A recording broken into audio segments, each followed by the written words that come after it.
तीच असणार आहे ना. हा, पुढे काय आहे? स्टँडिंग वेव्स कुठं बनवायच्या त्या? हा, स्टँडिंग वेव्स इन ए, आता सगळ्यांना माहित आहे पाईप. थोडस मी थांबतो. पाईप म्हटल्यानंतर इमॅजिन कुठलाही पाईप करा, त्या पाईपामध्ये जनरली हाच घ्या पाईप. या पाईपामध्ये मला सांगा, आता आपण समजा हा पेन आहे, पेनामध्ये पण एक छोटा पाईप असेल, त्याला तुम्ही कांडी म्हणता, रिफिल म्हणता, काय काय म्हणता, त्यात इंक भरलेली असते ना. मग ती इंक संपल्यानंतर त्याच्यात काय जाऊन बसलेलं असतं? एअर. मग आपल्यासाठी तो कॉलम झालेला असेल कोणाचा? एअरचा. आणि इंकने पूर्ण भरलेला असेल तर तो इंक कॉलम असेल, आणि वॉटरने भरलेला असेल तर मग याच्यामध्ये तुम्हाला माहिती आहे कॉन्क्रीट वगैरे बरंच भरलं असतं तर तो कॉन्क्रीट कॉलम असेल, बरोबर ना. असंच असतं. कॉलमचा अर्थ सगळ्यांना माहित आहे. आता त्यात एअर असेल त्या पाईपामध्ये, म्हणून पाईपाला आम्ही काय म्हटलं? एअर कॉलम म्हटलं, बरोबर आहे ना. मग पाईप आमच्यासाठी कोण म्हणून काम करणार आहे? तर पाईप आमच्यासाठी एअर कॉलम म्हणून काम करणार आहे, पाईप. हा, पुढे काय रे? Standing waves in a pipe, पण त्याच्यातला एक एंड कसा आहे? क्लोज्ड आहे, बरोबर आहे ना. म्हणून टायटल काय द्यावं लागेल मला? Pipe closed at one end, एका बाजूला तो काय केलेला आहे? क्लोज करून टाकला. तर ऑब्व्हियसली दुसऱ्या बाजूला ओपन असेल. मग आपण आपल्या पद्धतीने डायग्राम काढूया. थोडस एक्झॅक्टली नोट सारखंच काढायचं काही विषय नाही, पण तरी पण इकडे बघा, आपण अशी डायग्राम काढूया. आणि हा जो एंड आहे ना, हा एंड क्लोज करून टाकला, कळलं ना आता? हा एंड क्लोज करून टाकला. याच्यानंतर इकडे याला थोडस आपण असं थोडस चेंज करूया. हे फुंकर मारायला ठेवलं, आणि याच्यामध्ये वरच्या बाजूला ही अशी एक ओपनिंग ठेवलेली असते, आणि इथं परत बऱ्यापैकी एक अडथळा असतो. असं काही ठिकाणी हा पण नसतो. मग आपण थोडस याला खाली दाखवू म्हणजे मुलांना कळावं व्यवस्थित. मग आता तुम्ही या बाजूने याच्यामध्ये फुंकर मारणार, बरोबर आहे ना, जोरात फुंकर मारायची. मग त्याच्यानंतर ही पास होणार आहे आणि इथं जाऊन कोलाइड होणार, आपडणार. कशावर जाऊन आपडणार? तर जे काय तुम्ही वुड वापरलं काय, मेटल, जनरली काही ठिकाणी मेटल वापरतात. इंडियन कल्चरमध्ये मॅक्झिमम जे ओल्ड होतं त्याच्यामध्ये बांबू वापरायचे, बांबू पासून बनवलेलं असायचं. एकच मिनिट.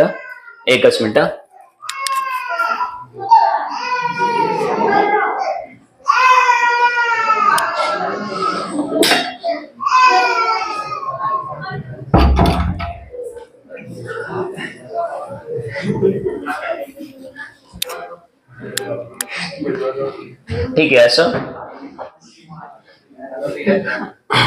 झालं. मग आता मला सांगा, तुम्ही इथं आहात, याला तुम्ही काहीतरी नाव दिलं, समजा याला नाव दिलं तुम्ही ए, तर याला काय द्या? मग आता तुम्ही मला सांगा, ए या आणि इथं तो स्पेशल हा तो पॉइंट असेल, याला मी काहीतरी नाव दिलं, सी नाव दिलं समजा. तर मॅथमॅटिकल अनालिसिस करत असताना मी कोणाकडे बघणार? बीसी कडेच ना. मी कोणाकडे बघणार आहे? याच्यापैकी सी हा जो पॉइंट असेल, सी हा माझ्यासाठी कसा असेल? ओपन. तर बी कसा असेल? क्लोज्ड असेल, बरोबर आहे की नाही? आणि एअर, आता याच्यामध्ये एअर भरलेली, याला उभं करा तर तो एअर कॉलम वाटेल ना. मग आता इथं तुम्ही एअर ब्लो करताय किंवा फास्ट अशी एअर आतमध्ये टाकताय, इंजेक्ट करताय. मग ही जाणार, इथं आपटणार आणि परत मागे फिरणार. म्हणजेच तुमच्या बी पॉइंटला काय होतंय? त्याचं रिफ्लेक्शन. मग आता बी पॉइंट कसा आहे तुमच्यासाठी? तर तुम्हाला कळालं असेल की हा क्लोज्ड आहे, म्हणजे that will act like a denser medium, बरोबर आहे ना. म्हणजे तिथं त्या एअरचं व्हायब्रेशन होणार नाही, आणि त्याच्यामुळे आम्हाला त्या ठिकाणी काय भेटणार आहे? नोड का भेटतो कळतं ना तुम्हाला? आपण याच्यावरती चर्चा केलेली आहे, आपण स्ट्रिंग घेऊन सांगितलेलं आहे. मग आता मुद्दा हा आहे की इथं काय काय आहे, इथं काय काय वगैरे वगैरे सगळं कळलं असेल तर ही जनरल चर्चा झाली. पण आता तुम्ही म्हणलात की तुम्ही ती पिपण बासरी वाजवत बसू नका, आम्हाला मॅथमॅटिकली वाजवून दाखवा, असं तुम्हीच बोलत ना. मग आपण त्याचं मॅथमॅटिकल अनालिसिस केलं. आता इथं या ठिकाणी आम्ही आलो समजा. आता तुम्ही कशाला काय नाव द्यायचं ते बघा. आता मी याला इकडे एवढंच दाखवणार, आता चालेल का? मग मी आता थोड्या वेळासाठी याला बी म्हटलं तर चालेल? आणि याला सी म्हटलं त्याला, ए मी घेतलेला नाही, याचं काम झालं. मग आता माझ्यासाठी एकच मिनिट, हा बी बी मी क्लोज घेतलेला तर मी क्लोज करून टाकू. ओके, याला क्लोज असं केलं, close close close close close, चांगला कलर देऊन टाकतो बाबा. ओके ओके ओके, हा कुठं थोडं राहू नये रे, नाहीतर हवा जात असते म्हणजे. हा बरोबर की नाही, आता झालं रे व्यवस्थित. हा ओके, मग आता मजा बघा की आपण याच्यातून एक रेफरन्स लाईन पण ड्रॉ करूया. ठीक आहे, मग आता हा जो एंड आहे हा तुमच्यासाठी कसा राहिला आणि हा कसा राहिला. आता याच्यामध्ये हा जो पॉइंट आहे, हा जो तुम्हाला पॉइंट दिसतो इथं, हा पर्टिक्युलरली तो ऑलवेज नोड म्हणून काम करणार आहे आणि हा ऑलवेज जो आहे हा अँटी नोड म्हणून काम करायला पाहिजे. कसा अँटी नोड म्हणून याने काम करावं लागेल. जर हा अँटी नोडच्या पुढे सरकला तर ती वेळ त्याच्यात राहू शकत नाही. मग आता मुद्दा काय आहे बघा, की जे काही व्हायब्रेशन होणार ते या पाईपामध्ये होणार आहे आणि मग प्रत्येक व्हायब्रेशन होत असणार त्याची पर्टिक्युलर वेव्हलेंथ असणार आहे. ऑब्विसली वेव्हलेंथ आहे म्हणलं पुढचं सांगायची गरज नाही. मग अँटीनोड म्हटल्यानंतर तुम्हाला कळालं असेल की बाबा हा पार्टिकल एवढा समजा असं व्हायब्रेट होतोय, बरोबर आहे की नाही. म्हणजे मॅक्झिमम अँप्लिट्यूड इकडे असू शकतो. आता फुंकर तर तिकडून मारलेला आहे, तुम्हाला कळालं, उलटी डवा केली इथं डायग्राम. आता मजा अशी आहे की तुम्हाला याचं मॅथमॅटिकल अनालिसिस करायच्या अगोदर हे क्लिअर करायला पाहिजे की नेमकं इथं काय घडतं. एकदा का ते सगळं झालं की मग पुन्हा ऑलरेडी त्यासाठी मॅथ आम्ही बनवलेलं आहे. पहिली गोष्ट, तुम्ही ज्या वेळेस याच्यामधून एअर ब्लो करता, हवा आतमध्ये टाकता हाय स्पीडने, हवा टाकल्यानंतर तुम्हाला माहित आहे काय नेमकं होतं, तर ती वेव्ह या क्लोज्ड सरफेसवर म्हणजे इन्सिडेंट होते आणि त्याचं रिफ्लेक्शन होऊन ती माघारी फिरते. आता मुद्दा तो आहे की तुम्ही फुंकर मारली म्हटल्यानंतर जाणारी आणि येणारी वेव्ह सेम आहे ना, म्हणजे फ्रिक्वेन्सी सेम, अँप्लिट्यूड सेम, बरोबर ना, स्पीड सेम, डायरेक्शन रिफ्लेक्शन झाल्यानंतर एक्झॅक्टली. मग मला सांगा, इन्सिडेंट होणारी एक वेव्ह आणि रिफ्लेक्ट होणारी एक वेव्ह, तिथं किती वेव्ह असतील. आणि त्या दोन वेव्ह बद्दल तुम्हाला काय कळालं, तर डायरेक्शन एक्झॅक्टली, फ्रिक्वेन्सी, अँप्लिट्यूड, बरोबर आहे की नाही. मग मुद्दा हा आहे की त्या दोन वेव्ह पासून एक वेव्ह बनेल का नाही, आणि त्याला तुम्ही नाव काय देता, स्टेशनरी वेव्ह किंवा स्टँडिंग वेव्ह. मग मुद्दा हा आहे की या ऑर्गन पाईप मध्ये किंवा या बासरीमध्ये, म्हणजे या बासरीमध्ये स्टँडिंग वेव्ह बनेल का, हा पहिला मुद्दा आहे. तर 100% बनेल.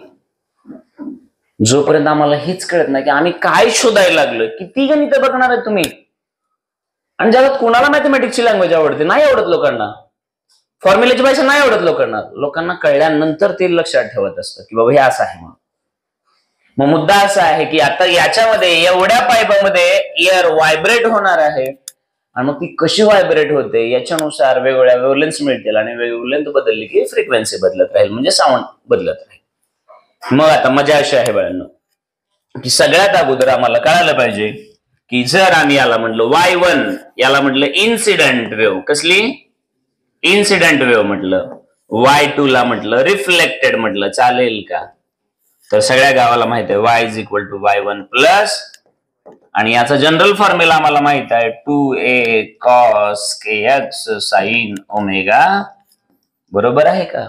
पण सगळ्यांना ज्यांचं जॉमेट्रिकल थोडंही बरं आहे त्याला माहित आहे की ही वेव्ह इथं मी चेंज करू शकतो. कसं, तर जर आम्हाला माहित आहे फिक्स याच ठिकाणी कायमस्वरूपी कोण राहणार आहे, नोड राहणार आहे, तर याच्यात रिअरेंज करता येतं का, आणि येत असेल तर सगळ्यात साधी सोपी गोष्ट, तिथं वेळ घालवायला आता वेळ नसतो. मला सांगा 2a sin kx केलं आणि cos ओमेगा t केलं, तर मला असं वाटतं ही कंडिशनला अप्लाय होईल का. मॅथमॅटिक्सच्या मुलांना लगेच सांगायला पाहिजे होते का नाही होत. खरं तुम्हाला कळायला पाहिजे इथं कंटिन्युअसली ज्या ठिकाणी आमची सुरुवात होणार आहे तो कंटिन्यू कोण राहणार आहे, नोडच राहणार आहे. म्हणजे याचा अर्थ हे जनरल इक्वेशन आम्ही इथं स्पेशल करून अप्लाय केलं, याच्यापेक्षा वेगळं काय केलंय का, काहीच नाही केलं. मग आम्हाला जर हेच कळत नसेल किंवा आमच्या गाडी इथंच अडकत असेल तर पुढे कसं जाणार आहोत आम्ही. मग जर तुम्ही या केसमध्ये आता मग हे काय बोललो हे काय वेगळी कंडिशन नाही, हा तर हे कोणाचं इक्वेशन असणार आहे, स्टँडिंग वेव्हचं. म्हणजे हे कोणाचं इक्वेशन आहे, स्टँडिंग वेव्ह इथपर्यंत आम्हाला झालेलं असतं. मग आता ही स्टँडिंग वेव्ह इथं आम्ही अप्लाय करणार असतो. मग तुम्हाला साधी सोपी गोष्ट कळाली पाहिजे की जर आम्हाला इथं नोड आहे, नोडला अँप्लिट्यूड आमचं किती राहणार आहे? 0. आणि वाय काय दाखवत असतं? Instantaneous amplitude. मग हे 0 राहण्यासाठी परत एकदा पुढे जावं लागतं, कारण आम्हाला वॉर्मअप मध्ये आमचा भरपूर वेळ जातो. तुम्ही मला सांगा, ही वेव्ह आहे समजा, तुम्हा सगळ्यांना माहित आहे ही एक वेव्हलेंथ आहे, पण हे नेमकं किती आम्हाला एवढं कळत नाही. तर मी याला एक्स बोलत होतो ना. मग सुरुवात आमची इथं आहे, त्यावेळेस एक्स किती असतं? मग एक्स 0 आहे तेव्हा आम्हाला काय भेटलाय? नोड भेटलाय ना रे बाळांनो. तुम्हीच मला सांगा की या केसमध्ये जर आम्ही एक्स ची व्हॅल्यू 0 ठेवली तर वाय ला आम्हाला काय भेटेल? नोड भेटेल. बरोबर आहे की नाही? मग तुम्हीच मला सांगा. मी म्हटलं when x is equal to 0 म्हणजेच वेव्ह जिथं आहे तिथंच पुढे सरकलेली नाही, त्या केसमध्ये y is equal to काय होणार आहे? 0. म्हणजेच अँप्लिट्यूड 0 असेल तेव्हा मला काय भेटेल रे बाळांनो? नोड. बरोबर आहे का? आता काही लोक म्हणतील सर कळले ना, तिथं नोड राहणार आहे. आता कंडिशन कसलाय हो, इथं काय राहणार काय सर? ते आता आम्ही केलं नाही का, आम्ही दोन वॉल मध्ये, दोन भिंतीला आपण फिक्स रिजिड सपोर्ट दिला होता. काय व्हायब्रेट करायचं करा, दोन भिंतीवर ऑलवेज आमचा काय राहत होता? आम्हाला माहित नाही का ते? पण बाळांनो, ते जरी माहित असलं, जेवढा आपण जास्त वेळ देतो ना एखाद्या गोष्टीला, तेवढे आपण त्याच्यात एक्सपर्ट होतो रे. म्हणून फक्त एवढा प्रयत्न चालू आहे. आता तुम्ही मला सांगा, पहिल्या केस बद्दल विषय संपला. आता दुसरी जी केस आहे, हा जो सेक्शन आहे हा तुम्हाला माहिती आहे हा क्लोज आहे का ओपन आहे? ओपन आहे म्हणल्यानंतर तिथं एअर आहे आणि ओपन एंड आहे म्हणल्यानंतर तिथं मॅक्झिमम व्हायब्रेशन होतील का नाही होणार? म्हणजे हा एंड ऑलवेज तुम्हाला काय भेटणार? इथं अँटीनोडच भेटायला पाहिजे इथं. मग आता मजा अशी आहे की आम्हाला कळत नसतं, त्यावेळेस आम्हाला काय करावं लागतं? मग डुप्लिकेट मेथड वापरायची, आणखी एक पाऊल पुढे जायचं आणि मग त्याला लेकरांना समजून सांगायचं, बाळांनो अशा अशा कंडिशन होऊ शकतात का? मग ती मुलं म्हणणार हा होतात. मग परत रिटर्न यायचं, मॅथ चालू करायचं. बघा आता पहिली केस, इथं हा सेम पाईप बघून घ्या, पाईप तोच आहे, हाच तो पाईप आहे, म्हणजे परत राडा नको, हाच तो पाईप आहे. त्या प्रत्येक वेळी पाईपाची लेंथ बदलत राहणार आहे का? पाईप तोच आहे ना. मग काहीतरी लेंथ म्हणाल L L L L L 1 metre 2 metre 10 metre काहीतरी घ्यावे लागेल ना. काय प्रॉब्लेम आहे का? मग आता मला सांगा, मग इथं कंटिन्युअसली काय राहणार तुमचा? नोडच राहणार. इथं काय राहणार? नोड. नोड मी वेगळ्या कंडिशन, पाईप तोच आहे ना, सिच्युएशन वेगळा घेतो. मग ही रेफरन्स लाईन घेतली, ही रेफरन्स लाईन घेतली, ही रेफरन्स लाईन घेतली. सगळ्यात महत्वाची गोष्ट की इथं नोड आहे म्हटल्यानंतर मी याला असं दाखवलं, मग हा नोड आणि इथं मॅक्झिमम डिस्प्लेसमेंट म्हणजे हा कोण झाला? कळलं का? आता दुसरी केस बघा. आता मी असं दाखवलं तर चालेल का? 1 2 3 असं दाखवलं. आता या केसमध्ये मी काय करतो बघा,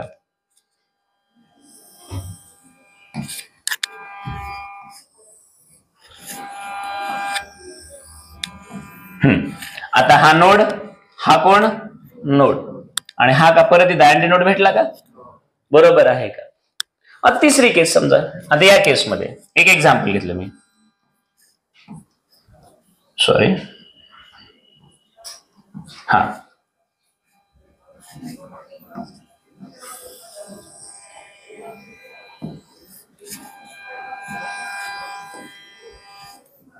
अँटी नोड, नोड काय? आता तुम्ही, माझा साधा क्वेश्चन आहे बाळांनो, इथं तुम्हाला किती अँटी नोड भेटले? एक. आणि इथं मात्र किती भेटले? इथं किती भेटत आहेत? मी त्या पाईपची लेंथ बदलली का? मग आता माझा साधा क्वेश्चन आहे, तुम्हाला चांगलं माहित आहे की जर तुम्हाला एक वेव्ह प्रॉपर वेने कळत असेल तर याच्यामध्ये मी फक्त आणि फक्त 90 डिग्री आलो ना पुढं, याच्यामध्ये 90 90 आणि 270 आलं ना. आणि याच्यामध्ये बघा तुम्हाला कळालं असेल, इथं आलं 360, एक वेव्ह पूर्ण झाली परत. मग तुम्ही मला सांगा बाळांनो की सेम पाईप मध्ये जर मला जास्तीत जास्त वेव्ह किंवा जास्तीत जास्त वेव्हलेंथ बसवायचे असतील तर मला माझ्या सिग्नलची वेव्हलेंथ काय करावं लागेल? कमी कमी कमी करावी लागेल. म्हणजे ऑटोमॅटिकली माझी फ्रिक्वेन्सी वाढवावी लागेल बाळांनो. तुम्हा लोकांना सगळ्यांना माहित आहे की साधं घरामध्ये जरी एखादं होम थिएटर जरी आणायचं म्हणलं, किंवा तुम्हाला हे तर कळत असेल ना की ज्यावेळेस आपण मूवीज बघत असतो ना त्यावेळेस जी साऊंड सिस्टम असते ती वेगळी असते ना आपल्या मोबाईलची स्टेरिओ असते लेफ्ट अँड राईट. तुम्ही लिहिलं असते हेडफोनवरती एल आणि आर माहिती तुम्हाला, डावा आणि उजवा काढ. पण ज्यावेळेस आपण आपल्या घरामध्ये होम थिएटर आणतो त्यावेळेस तुमच्यातल्या बऱ्याच लोकांनी बघितलं असेल की त्याला एक मोठा एक स्पीकर असतो, त्याला लोक बेस म्हणतात. एक एवढा छोटा एक स्पीकर असतो त्याला ट्विटर म्हणतात. किंवा तुम्ही लोकांनी कुठल्याही जरी इलेक्ट्रॉनिक याच्यामध्ये शोरूम मध्ये गेला असेल तर टॉवर स्पीकर बघितलेले असतात. टॉवर स्पीकर्स हे जनरली असं स्पीकर मिळते तुम्हाला, खाली असं मोठा स्पीकर दाखवतात, मध्ये मीडियम आणि वरती एकदम छोटा दाखवतात. तुम्ही कुठं ना कुठे हे स्पीकर बघितले असते. खाली बेस असतो, वर ट्विटर असतो आणि हे मिड. मग नेमकं काय असतं बघा, तर बेसला एकदम एकदम एकदम लो फ्रिक्वेन्सीज असतात. लो फ्रिक्वेन्सी म्हणजे हाय खूप खूप खूप लॉंग वेव्हलेंथ असतं. तुम्ही कधी बघायचं एखादा डीजे वाजवत गेला इथं रस्त्याने तर घरामध्ये एवढे व्हायब्रेशन्स होतात की ते आपल्या मांडणीवर ठेवलेली भांडी सुद्धा खाली पडतात. इतके व्हायब्रेशन जाणवतात आपल्याला, कारण त्याची फ्रिक्वेन्सी खूप कमी असते, वेव्हलेंथ मात्र खूप जास्त असते. त्याच ठिकाणी तुम्ही बघितलं असेल काही इन्स्ट्रुमेंट्स असे आहेत, फॉर एक्झाम्पल घुंगरू वगैरे, त्याची फ्रिक्वेन्सी वेगळीच आहे. त्याच्यामुळे तुम्ही बघितलं असेल त्यांचा आवाज त्या छोट्या छोट्या स्पीकर मधून येत असतो आणि राहिलेल्या मधल्या फ्रिक्वेन्सीचा आवाज हा मिड फ्रिक्वेन्सी जनरली सिंगरचा वगैरे आवाज इथून येत असतो. मग मी समजा मी ऍज अ सिंगर समजा मी उदित नारायण नाही काय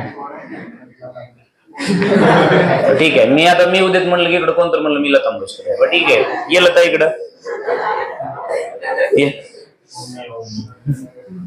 हा लगेच हेवा एवढा असावा शिक्षकाबद्दल. तू कोण का असं ना मला काय श्रेया घोषालच बघू तू, ठीक आहे. मुद्दा काय, मी गाणं म्हणायला लागलो, मी गाणं म्हणत असेल तर हा ढोल वाजवतो तर त्याच्या फ्रिक्वेन्सी वेगळ्या, माझ्या फ्रिक्वेन्सी वेगळ्या, हा पियानो वाजवतो त्याच्या फ्रिक्वेन्सी वेगळ्या, बरोबर आहे की नाही. याला आज आले खोळखोळा वाजवणार त्याच्या फ्रिक्वेन्सी वेगळ्या, बरोबर आहे की नाही.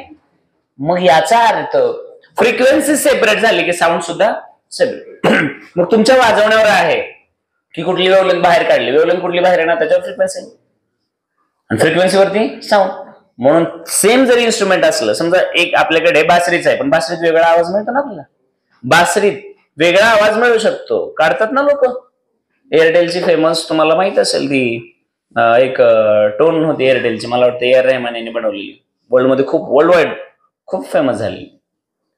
मग मला काय म्हणायचंय की सेम त्या पॅटर्न मध्ये जर आता आम्ही गेलो तर मला सांगा ही बेसिक असेल ना रे, एकच अँटीडोट मिळणार, एकच अँटीडोट फंडामेंटल काय असेल. याच्यानंतर 2 होतील, 3 होतील, 4 होतील, 5 होतील, काय होतील ते होतील, पण मिनिमम फंडामेंटल काय आमची कॉन्सेप्ट असेल, त्याच्यानंतर पुढे वाढत जाईल. मग मला सांगा, जर इथं एक इमॅजिन करा की इथं नोड पासून काय भेटलाय अँटीनोड, तेव्हा समजा लेंथ एल आहे. मग ही जर मला ही वेव जर मला कम्प्लीट करायची असेल तर याची वेव लेंथ किती असेल. अरे बाबा हे किती डिग्री झाले हे एवढं 90 ना. मग 90 ला एल लागलं तर वेवला किती लागेल 4L. Very good. किती लागेल. काही लोक चक्कर बघ, अरे मला सांग इथून एवढं आलात ना, हे म्हणजे ही ना, पुन्हा तुम्हाला परत यायचं खाली म्हणजे 90 बरोबर आहे, परत तुम्ही इकडे 90 आणि पुन्हा तुम्हाला वर जावं लागेल ना. मग या केसमध्ये बाळांनो तुम्ही जो काही पाईप घेतलाय त्याच्या 4 पटीने पाईप करावा लागेल तेव्हा तुमची एक वेव बसेल.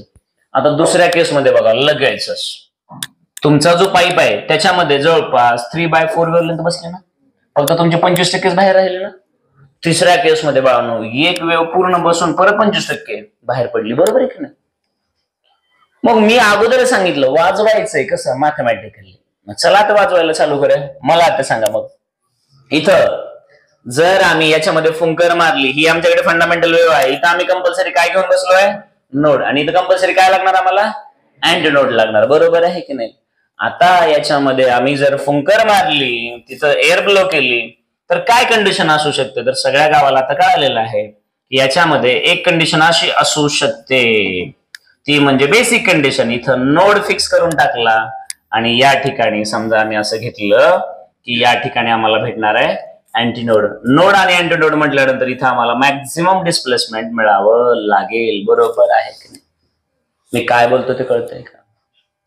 मग आता मजा अशी आहे की तुमच्या लक्षात आलं असेल की याच्यामध्ये एक अँटीनोड भेटलाय, पण याच्या अगोदरच्या केसेस मध्ये बघितलं आम्ही 1 पण भेटू शकतो, 2 पण भेटू शकतात, 3 पण भेटू शकतात, 4 पण भेटू शकतात, बरोबर आहे की नाही. मग मुद्दा असा आहे की इथं अँटी नोड येण्यासाठी कंडिशन काय, तर तुम्हाला माहित असेल सिन्स वाय म्हणजे रिझल्टंट म्हणा किंवा इन्स्टंटेनियस म्हणा 2a cos ओमेगा टी घेतलं इंटू साइन kx. आता चेंज केला बोललोय, चर्चा झाली ना याच्यावरती. मग मुद्दा असा आहे की आता हा x ठरवणार ना रे मुलांनो, याची व्हॅल्यू काय ते. मग तुम्हाला सगळ्यांना माहित आहे मला ऑलवेज या ठिकाणी काय पाहिजे, अँप्लिट्यूड पाहिजे. म्हणजे माझं हे फंक्शन जर इथं मॅक्झिमम डिस्प्लेसमेंट पाहिजे असेल तर हे माझं फंक्शन सुद्धा कसं असलं पाहिजे, मॅक्झिमम. बरोबर आहे की नाही, कॉन्सेप्ट क्लिअर आहे ना. हा तर अरे याला तुम्ही अँप्लिट्यूड जाऊ दे रे, y इज इक्वल चला मरू द्या a sin kx. आता याची व्हॅल्यू फिक्स आहे, मग हा बदलतो याच्यानुसारच ना. मग जर हा मॅक्झिमम हवा असेल तर हा तर बिचारा फिक्स आहे. मग हा मॅक्झिमम कधी असेल जर हा, मग साइन फंक्शन कधी मॅक्झिमम असतं 90 ला, 270 ला, परत 180 ने, परत 180 ने. नाही कळत काय लोक. आणि मला 10वीला ट्रिग्नोमेट्री होतो. हा 0 90 180 270 300 झालं चालू. हा मॅक्झिमम ना रे, मॅक्झिमम ना रे, maximum maximum maximum maximum maximum इथं येणार नाही ना. मग तुम्ही मला सांगा आता एवढी बडबड का केली होती, तर आता इकडे नीट बघा रे बाबांनो. मग दुसरी केस लगेच घेतो. सेकंड केस आपण ऑलरेडी घेतलेली. सेम पाईप घेतला होता आम्ही, इथं नोड फिक्स करून टाकले ना रे, कारण हा एंड कसला आहे, क्लोज्ड. इकडे ओपन ठेवलं ना तुम्ही, क्लोजला क्लोज करून टाकतो असं, आणि इकडे ठेवलं आपण असं ओपन. ही रेफरन्स लाईन तुम्हाला चांगलं माहित आहे की अँटी नोड मला फिक्स हवा आहे. एक कंडिशन तर गेली, दुसरी कंडिशन कशी असेल तर मी याला असं केलं 1 2 आणि 3. याच्यामध्ये ही पूर्ण आणि आलं का मॅक्झिमम डिस्प्लेसमेंट. चालेल का, थांबा कलर बदलतो थोडस. मला सांगा नोड आणि अँटी नोड फिक्स झाला ना. अशा याच्यामध्ये कंडिशन्स किती येतील, इनफायनाइट ना. ऋषभ बघूया बघूया, ते तर बघतात नंतर. तो आतापासून चालू झालाय. मलाही कोणी तर म्हणलं होतं की ह्याच्या पण लाईन असतात म्हणून, लग्नाच्या पण. हा लाईफ लाईन असते, काय काय असतं असेल नसेल मला माहित नाही. आपला तर अपोज पण नाही. पूर्वी आपला अपोज भरपूर असायचा तेव्हा आपण अज्ञानी होतो सिरियसली. आता आपल्याला मागच्या काही वर्षामध्ये भारतीय संस्कृतीबद्दल अभिमान नाही सिरियसली. मग ज्याचं आपल्याला काहीच माहित नाही आपण जोक करण्यात जात नाही ना. हा फक्त माझं एकच म्हणणं आहे की ते नंतर बघू आपण. चालतंय ना. हा नंतर बघू आपण. म्हणजे मी पण माझा पण हात तुला देतो. हा काय मग दोघांचं बघून ये ना एकदाच. महत्वाचं हे बासरी वाजवायची पिपाणी वाजवायची सोडून त्यास करत बसले. कळत असेल बहुतेक त्याला काहीतरी. असो मग अशा एन नंबर ऑफ कंडिशन्स असतील ना. मग या सगळ्या कंडिशन मध्ये तुम्हाला ओपन एंडला काय लागणार आहे, अँटीनोड. अँटीनोडला तुमचं अँप्लिट्यूड कसं असतं, मॅक्झिमम. आणि मग आता तुम्हाला माहित आहे याच्यामध्ये कॉन्स्टंट फंक्शन केला मी वेव्ह नंबर म्हटलेला, आठवतंय का. म्हणजे कॉन्स्टंट. मग याच्यामध्ये बदलणार कोण आहे, मग एक्स म्हणजे याच्यापासूनचा डिस्टन्स ना. आणि त्या एक्स वर अवलंबून असेल की तुमचा वाय मॅक्झिमम आहे का मिनिमम आहे का मध्येच कुठला आहे. बरोबर आहे का. पण आम्हाला मात्र कंपल्सरी कसा पाहिजे, तिथं मॅक्झिमम पाहिजे. मग तुम्ही मला सांगा, तुमच्या लगेच लक्षात आलं पाहिजे बघा, साइन के एक्स हा तुम्हाला कसा पाहिजे, प्लस ऑर मायनस 1 लागेल ना रे. प्लस ऑर मायनस 1च का, कारण बाबांनो प्लस आला काय मायनस आला काय दोन्ही बाजूला मॅक्झिमम अँप्लिट्यूड असतं ना. प्लस आणि मायनस अर्थ कळाला ना मला. मग आता तुम्ही मला सांगा याच्यासाठी तुम्ही पुढचं काम करणार आहात, बरोबर आहे की नाही. मग ही कंडिशन तुम्हाला शिकवणार की अँप्लिट्यूड मॅक्झिमम असण्यासाठी काय काय करावं लागेल ते, बरोबर आहे का. आता तुम्ही मला सांगा इकडे प्लस ऑर मायनस 1 कधी कधी येतो, तर आता तुम्हीच म्हणला होता 90 डिग्रीला येतो. मग डायरेक्ट फॉर्म्युला नको असतो, कारण हाच फॉर्म्युला मला उद्या इंटरफरन्सला लागेल म्हणून मी इथंच वेळ घालवतो ना. आता मला सांगा 90 डिग्रीला मॅक्झिमम पुन्हा कितीला म्हणला 200. आता अरे 19 200 180 ऍड केलं ना. आता किती करावं लागेल परत 100. इथं काय गोटे काय शिकवलं होतं का? किती 400. बाबा बाबा येईल की यांना 450 प्लस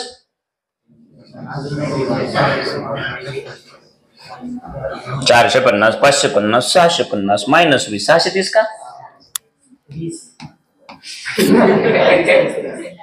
होत आहे. परत ह्याच्या पुढचं 630 प्लस 180 ना. हे असलं नको.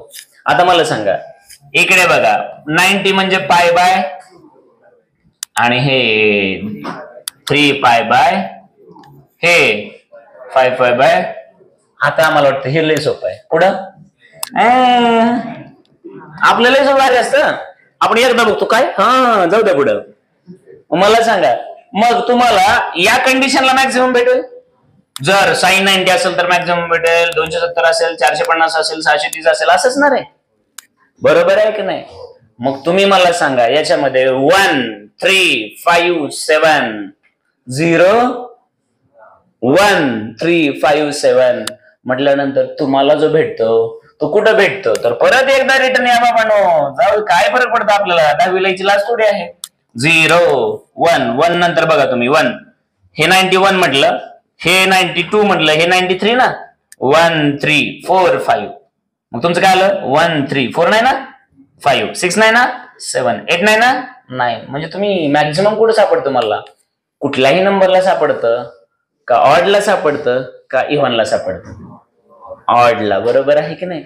मग तुम्ही मला सांगा जर तुम्हाला साइन फंक्शन मॅक्झिमम हवा असेल तर तुम्हाला पाय बाय 2 म्हणजे 90 डिग्री ना रे. याचा मल्टिपल कसा पाहिजे ऑड नंबर पाहिजे. बरोबर आहे का नाही. कंडिशन जर नाही ना कळाली तर मला जोपर्यंत हे कळत नाही ना पुढे जाऊच नका. नाही तर पुढे जाऊन तुम्ही करणार काय नेमकं परत तीच गोष्ट का हे असं लक्षात ठेवायचं का लक्षात ठेवायचं कळत नाही का आम्हाला. मग आता मी परत एकदा विचारतो. परत बघा ओपन एंडला आम्हाला काय पाहिजे मिनिमम डिस्प्लेसमेंट का मॅक्झिमम. मॅक्झिमम डिस्प्लेसमेंटला काय म्हणता तुम्ही. मग तिथं आम्हाला अँटीनोडच काय मिळतो कारण तिथं क्लोज्ड सरफेस आहे का ओपन आहे म्हणजे एअर तिथं एक्सपांड होऊ म्हणजे आम्हाला तिथं काय भेटतो अँटीनोड भेटतो. मग अँटीनोड म्हणजे मॅक्झिमम. मग तुम्ही मला सांगा मला मॅक्झिमम डिस्प्लेसमेंट देणार कोण आहे तर साइन फंक्शन आहे. मग जोपर्यंत हे मॅक्झिमम होत नाही हे मॅक्झिमम होणार. मग साइन मॅक्झिमम किती असतं तर प्लस ऑर मायनस. बरोबर आहे की नाही. मग साइनचं फंक्शन मॅक्झिमम कधी होतं तर 90 डिग्रीला आणि त्याच्यानंतर प्रत्येक 180 डिग्रीने वाढवून घ्यावं लागतं. बरोबर आहे की नाही. मग आम्ही याला कंडिशन दिली 90 नंतर आम्हाला ऑड मल्टिपल लागतील. मग तुम्ही विचार करा ऑड मल्टिपल येण्यासाठी मी असं केलं 2n - 1 into pi by 2 where n is equal to 1 2 3 4 5 dash dash dash up to n. काय म्हणायचं म्हणून आता n ची किंमत मी 0 नाही ना ठेवणार 1 ठेवली तर मला सांगा 2 into 1 2 minus 1 1 ना. मग 1 into pi by 2 pi bye 2 ला मॅक्झिमम भेटतो का. आता 2 ठेवली 2 दुणे 4 4 minus 1 3 3 पाय बाय 2 भेटते ना. आता 3 ठेवली 3 दुणे 6 minus 1 5 झाली 5 पाय बाय 2 ला भेटतं ना. मला सांगा याचा अर्थ kx तुम्हाला मॅक्झिमम कधी साइन साइन कॅन्सल केलं चालेल का. मग आता नीट बघा रे बाळांनो. आणि काही लोकांना कळालं नसेल तर मी परत एकदा इथं इथं इथं स्लो डाऊन करतो परत सेपरेट पेजवर येतो. सिन्स साइन kx मला ऑलवेज कसा पाहिजे मॅक्झिमम म्हणून मी असं केलं sign 2n - 1 into pi bye 2 हा ऑलवेज मला प्लस ऑर मायनस 1 भेटेल. मग प्लस असो किंवा मायनस असो प्लस असला तर वरच्या बाजूला मायनस असेल तर खालच्या बाजूला. पण माझ्यासाठी काय असेल मॅक्झिमम डिस्प्लेसमेंट आणि त्यालाच मी काय शब्द वापरत असतो अँटीनोड. मग हे इथपर्यंत कळालं का आता. मग साइन साइन मला नको आहे देअरफॉर मी म्हटलं kx is equal to 2n - into pi by. Okay का रे. सगळ्या गावाला k ची किंमत माहिती आहे का नाही 2 pi by lambda into x is equal to 2n - 1 into pi by बरोबर आहे का? पहिलं काम सोपं तर कराल ना. पाय पाय कॅन्सल झालं. मग तुम्ही मला सांगा, नीट बघायचं आता. देअरफॉर जे काही शोधायचं ते इकडे मी असं म्हटलं आता या केसला हे 2 इकडे आलं तर हे होणार 4x बाय लॅम्बडा. बरोबर आहे की नाही? Is equal to 2n minus therefore lambda is equal to 4x by 2n minus सगळ्या गावाला माहित आहे हे मॅक्झिमम करण्यासाठी x म्हटल्यानंतर इथं आमचा x मॅक्झिमम कधी होईल तर आम्हाला पूर्ण पाईपाच्या एंडला पोहोचावं लागेल ना. आणि पाईपाचा एंड पाईप होता कितीचा तर एलचा ना. म्हणजे याचा अर्थ आम्हाला कळालेला आहे की हे काय होणार 4l बाय 2n मायनस. समजलंय का? मग फंडामेंटल कंडिशन लक्षात आली का रे बाळांनो तुम्हाला? किती वेळ दिला, का दिला, काय त्याच्यातून अचीव्ह झालं, मग नोडच कुठं, अँटी नोडच कुठं, तसंच का, तेच इक्वेशन का वापरायचं, त्याच्यातून काय काय भेटतं हे इतकं गरजेचं आहे. मग आता तुम्ही मला सांगा याच्यातून आउटपुट काय भेटलं तर तुम्हाला ही फंडामेंटल वेव्हलेंथ भेटली पहिली कंडिशनची. बरोबर आहे का? मग आता कुठल्या कंडिशनची कशी काय हे एन डिसाइड करेल ना. मग आता तुम्ही मला सांगा, हे आपण असं बोलूया हे आमच्यासाठी काय झालं जनरल इक्वेशन झालं. कळालं का? आणि हे इक्वेशन आम्हाला काय देतं वेव्हलेंथ देतं. मग जर आम्हाला वेव्हलेंथ असेल तर फ्रिक्वेन्सी मिळते का नाही बाळांनो? Since velocity is equal to F into therefore F is equal to V by. कशाला चर्चा याच्यावरती रे, आपण खूप वेळ घालवलाय. बरोबर आहे का? नक्की कळाले का रे तुम्हाला? मग आता नीट लक्ष द्यायचं एकदम शांत डोक्याने आता की हे तुम्हाला भेटलं जनरल इक्वेशन. आता याच्यामध्ये हा एन जो आहे यांच्या व्हॅल्यू तर तुम्ही बघितलं 1 2 3 4 5 असं अप टू इन्फिनिटी ना. मग आता तुम्ही मला सांगा त्या पाईपामध्ये तुम्हाला किती अँटी नोड्स भेटणार आहे किंवा तुम्ही व्हायब्रेशनच्या कंडिशन नुसार तुम्ही बघा. आता एन ठरवणार आहे व्हायब्रेशनचा मोड. बरोबर आहे की नाही? एन काय ठरवणार? First mode, second mode, third मोड हे एन ठरवणार ना. पण तुम्हाला हे जनरल इक्वेशन भेटले का बघा आता. आणि आता माझं पूर्ण लक्ष याच्यावर असेल. बघा मी काय करतोय ते सिन्स मी जनरल दाखवतोय lambda is equal to 4l. L कोण आहे? कोणाची लेंथ आहे ती? त्या पाईपाची. आम्ही एक्सपेरिमेंट करताना बासरी फिक्स आहे ना. आवाज वेगवेगळा जरी आला असेल तर बासरी काय मागे पुढे होते का? याचा अर्थ 4l त्या पाईपाची लांबी जो एका बाजूने काय करून टाकला आम्ही बंद आणि दुसऱ्या बाजूने ओपन आहे. ओपन ठेवावं लागेल ना मला एअर आतमध्ये पास करण्यासाठी. आणि हे काय आलं 2n मायनस. आता सोन्यांनो नीट बघा बरं, याच्यावर सगळं पुढचं डिपेंड असणार. कारण एन ठरवणार आहे तुमचा कुठला मोड ऑफ व्हायब्रेशन आहे. मोड ऑफ व्हायब्रेशन आहे. इमॅजिन करा तुम्ही म्हणलात let n is equal to 1. याचा अर्थ काय होईल? First mode of vibration. First mode of व्हायब्रेशनलाच तुम्ही फर्स्ट हार्मोनिक म्हणता ना. पण फर्स्ट ओव्हरटोन म्हणता का? काय म्हणता? व्हेरी गुड बरोबर. बरोबर आहे ना हे सगळं. मग आता आपण इकडे बघूया. इकडे याला पहिलं देऊया. याला म्हणूया आपण फर्स्ट मोड ऑफ व्हायब्रेशन. वेळ देऊया आपण, काही अडचण नाही. रिव्हिजन बी घेऊया लगेच. मग याच्यामध्ये काय होईल? n is equal to 1. मग आता या पाईपामध्ये नेमकं काय घडलं ते समजून घ्या. आता इकडे ओपन ठेवलंय ना, इकडे तुम्ही क्लोज करून टाकलंय ना. मग इथे तुम्हाला नोड भेटणार आणि इथे तुम्हाला अँटी नोड भेटणार. ही रेफरन्स लाईन. तर हा तुम्हाला इथे अँटी नोड, इकडे अँटी नोड. बरोबर आहे का? मग तुम्ही मला सांगा since wavelength lambda is equal to 4l 2n minus 1 हे झालं ना जनरल. आता तुम्ही त्याला स्पेशल करणार. आता कुठला मोड आहे? पहिला. म्हणजेच यांची किंमत काय ठेवणार तुम्ही? देअरफॉर पहिला मध्ये लॅम्बडा 1 पहिल्याची वेव्हलेंथ भेटली. Lambda 1 is equal to 4l 2n minus.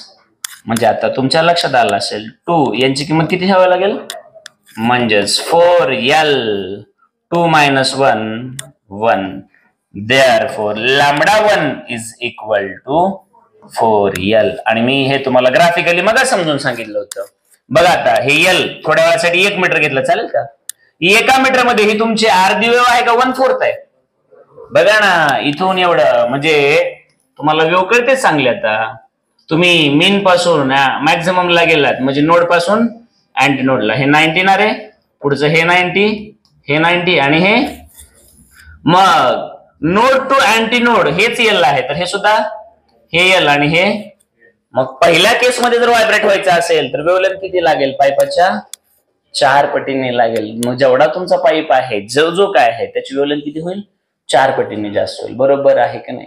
मग आता बाळांनो तुम्हाला हे कळालं असेल तर चांगलंच माहित आहे. Since F1 λ1 is equal to V, हे प्रत्येकाला हे सेमच असतं ना. Therefore F1 is equal to V by λ1. आणि पहिल्यातला λ1 किती आलाय ते सगळ्या गावाला माहित आहे, 4L आलाय. पहिल्यातली फ्रिक्वेन्सी कळाली, वेव्हलेंथ कळाली, सगळं समजलं आहे का?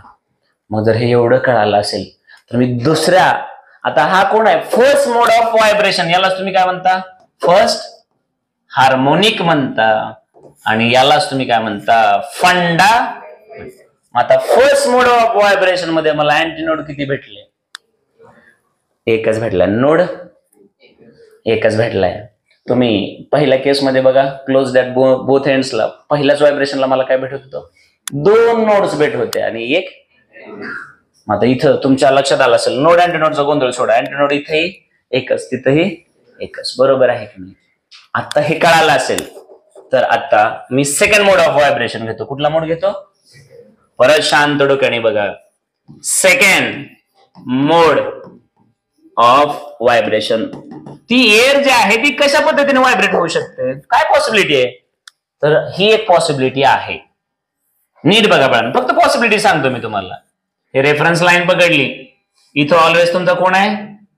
इथं अँटीनोड ना. हा, मग आता बघा, आता 1, 2 आणि 3 असे केले नोड.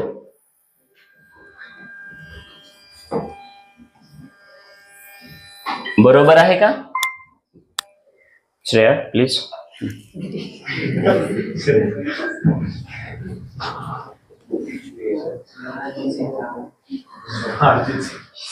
तसं नाही रे बाळा, शांत बसतंय.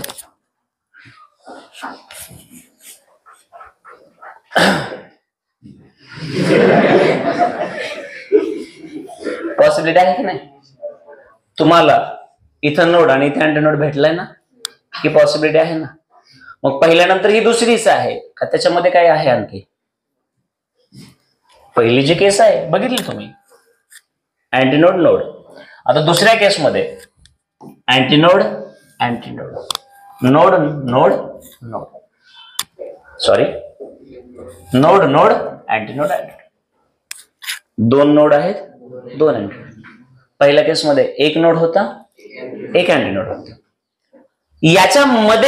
याच्यामध्ये म्हणजे याच्या अगोदर आणि त्याच्यानंतर मध्ये आणखी कुठली केस बसू शकते का? नाही. हे तर कळलं तुम्हाला. मग आता मला सांगा, since wavelength is equal to 4L by 2N minus, हा बेसिक क्रायटेरिया झालाय ना आमचा आता त्यासाठी, नक्की ना? मग आता तुम्ही मला सांगा, हा कसा कुठून आणला कळले ना सगळ्यांना? मग आता याच्यामध्ये let for second mode of vibration N काय असेल?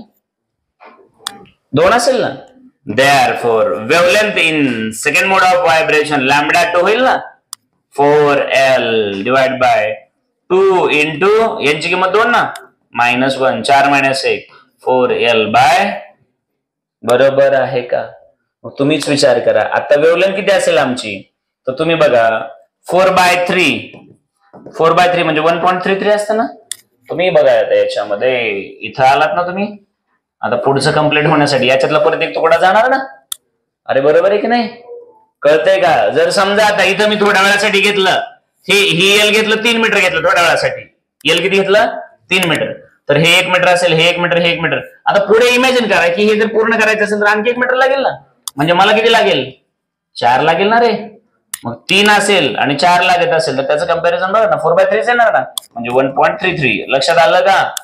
मग आता तुम्ही मला इथं सांगा साधी सोपी गोष्ट की λ2 is equal to 4L divide by 3. मग पहिली λ1 किती होती रे? तर 4L होती. आता 3 पटीने काय झाली, कमी. कळतंय ना रे? पहिल्यामध्ये बघा ना, पहिल्यामध्ये एकच अँटीनोड बसला होता, आता याच्यात बघा 1, परत 2 आणि परत 3. आणि तसं नाही लक्षात आलं तर हे बघा, हे 90 डिग्री असतं ना, हा हे 90 90 90 3 वेळा बसलं ना. याच्यावरूनच कळालं असेल की याचा अर्थ 3 वेळा बसल्यामुळे 3 पटीने कमी होणार ना. मग आता सिन्स माहिती आहे गावाला सगळं F2 λ2 is equal to F1 λ1, कारण सगळ्या केसमध्ये सगळ्यांची व्हेलॉसिटी कशी असते. आणि एवढं पण नाही कळलं तर आम्हाला सवयच लागलेली, काही फरक पडत नाही.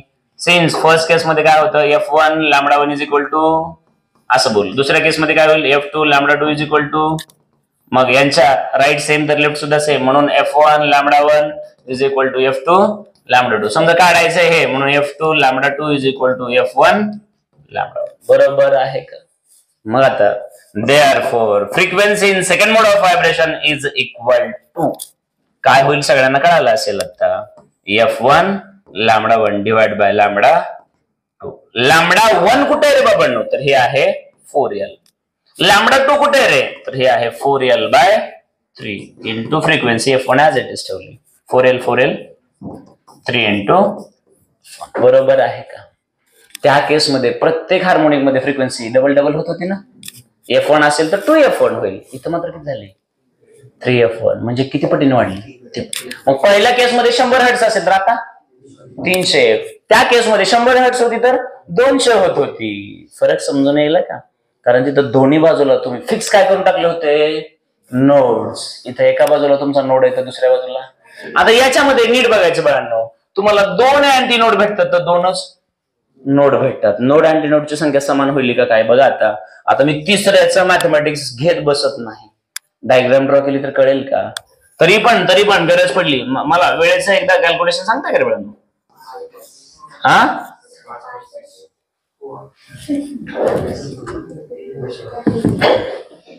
विश्वास विश्वास विश्वास, सगळी दुनिया मलाच गंडवायला बसलेली आहे.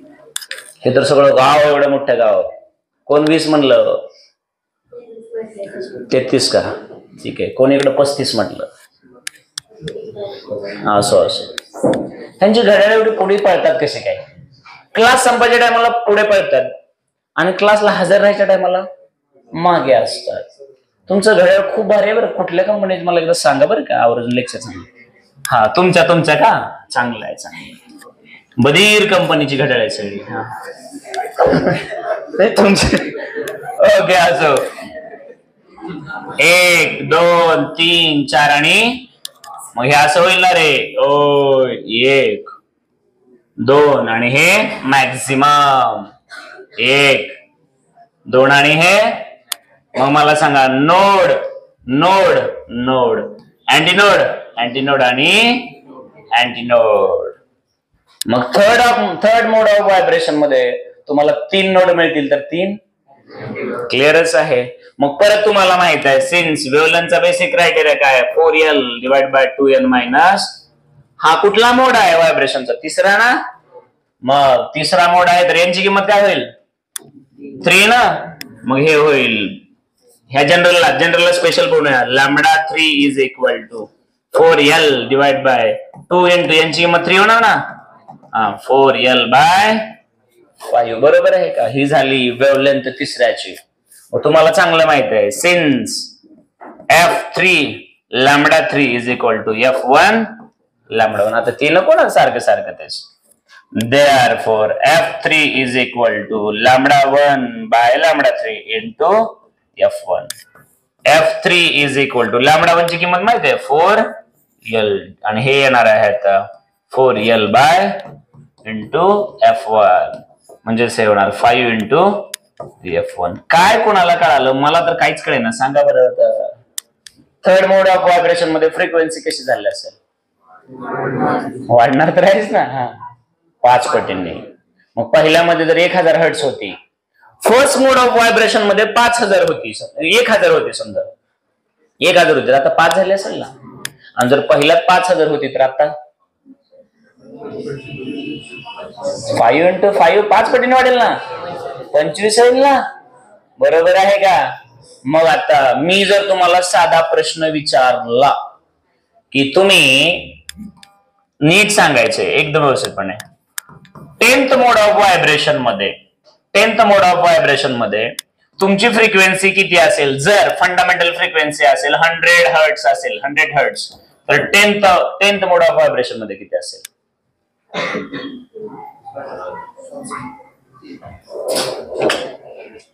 हे काय कालचं आहे काय? दोन बाजूला फिक्स असं नाही ना, नीट बघ ना.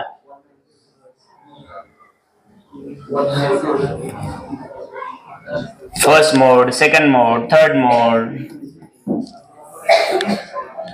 First, second, third, fourth, fifth, six, seven, 8, 9, 10 काठीवाटी कशी शिकवायला होता? मग पहिल्यात F1 ना, दुसऱ्यात 3, तिसऱ्यात 5.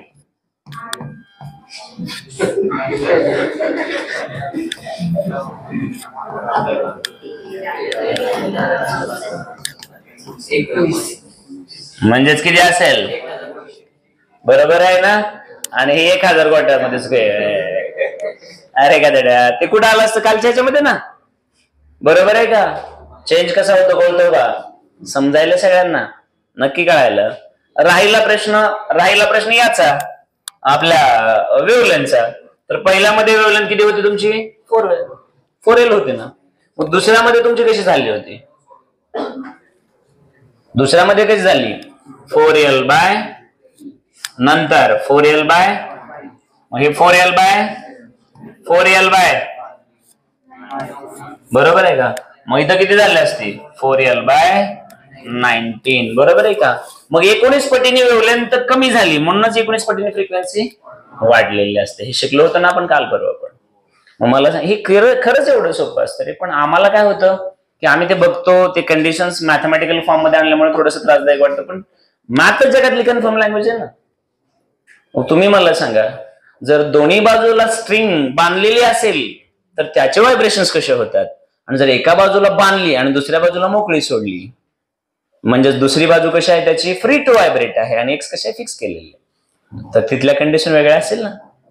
मग आता शेवटची कंडिशन जी उद्या होणार आहे ती म्हणजे आता दोन्ही बाजूला फ्रीच असेल. समजलं ना?